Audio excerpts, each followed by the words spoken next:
እኔም በጣም ነው የምወድሽ እኮ ማርያም ባለፈ ዕለት እናቴን አፍንጫ ውስጥ ካሜራ አስገብተህ ያያት የሰራህ ልጅ የእሷ ልጅ ነኝ።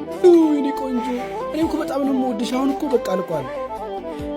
እሺ አመሰግናለሁ ስለሰራህልኝ።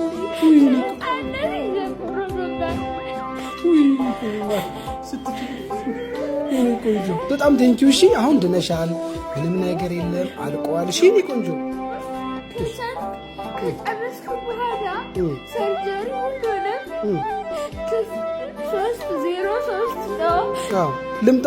አዎ እመጣለሁ። እኔና ጓደኛዬ እሷ ትገኛለች። እሺ ጓደኛሽንም እኮ ሰርቼላታለሁ። አዎ እናመሰግናለን። እሺ በቃ አታልቅሽ። እሺ በጣም ነው የምወድሽ። እሺ ቆይ ልቅፍ ላድርግሻ።